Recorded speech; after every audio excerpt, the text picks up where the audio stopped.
So my next question is, in what way are these new media events not only based on new technology, but also substantially new? The events are new.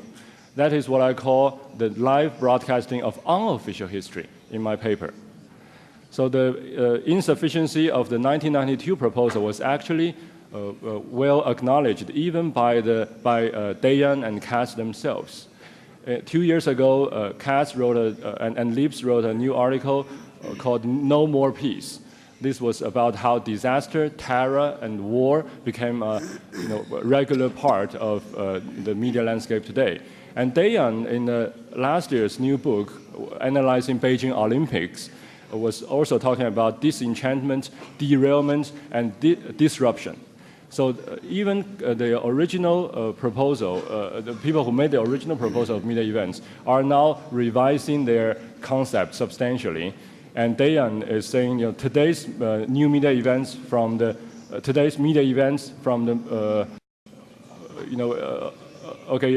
it's different from media events in the 1992. So here I would like to invite everyone conceptually to take one step further with me, that is to go into the world of working class network society, where low-end working class ICTs, prepaid phone cards, internet cafes, and the information have less. Homeless people in China, migrant workers, students, many of them are not in elite schools as KSU, and they are making grassroots innovations. And here we can see citizen journalism as an interesting place of new development. And here we see these media events, they are no longer pre-planned. They're no longer ceremonial. Nobody planned the CCTV fire, all right? And they're reported by non-elite citizen journalists.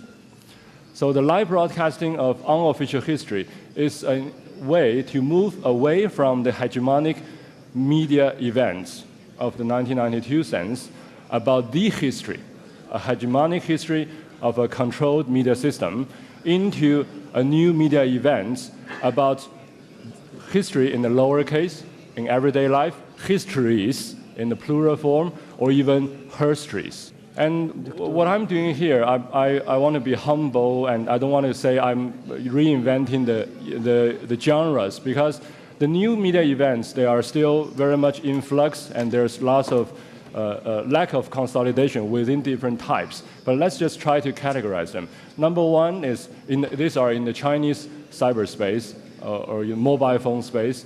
There are these 4 different types. And let me give one example for each type. Number one, nationalism.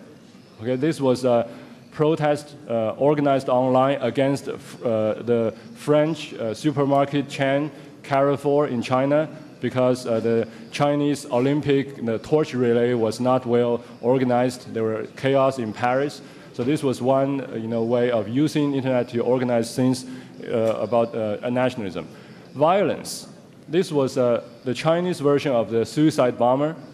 He killed 6 policemen in Shanghai, and a few months ago he received his death sentence. And this was actually how I started. In my new book, there was a chapter analyzing 3 similar cases of people at the very bottom of society are now using ways to challenge the authority and then result in death. So the chapter is called Life and Death. And privacy. Lots of these are actually sexual related. Okay, 1 minute. So these are a lot about sexual stories in your private life, but they are put online and attract lots of people. Corruption. So corruption scandals are put online.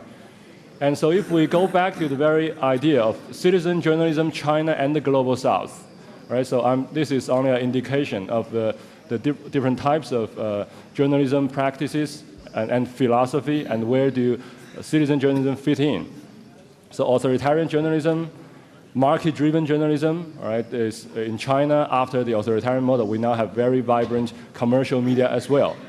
But then revolutionary journalism. This was, of course, from the Leninist root of press theory.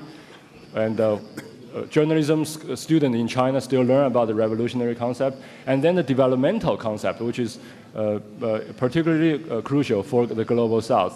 And I would argue citizen journalism overlap with all of them, and because of the lack of time, I'm not going to finish, but then the different type of new media events fit in different parts. And let me just conclude by saying we can see, of course, different kinds of social change when we talk about new media events. And in a superficial way, we can talk about technology. In a more substantial way, we can talk about the planned, the structured nature of these events. But is it progress or regress? That is another topic we need to continue to rethink. Thank you.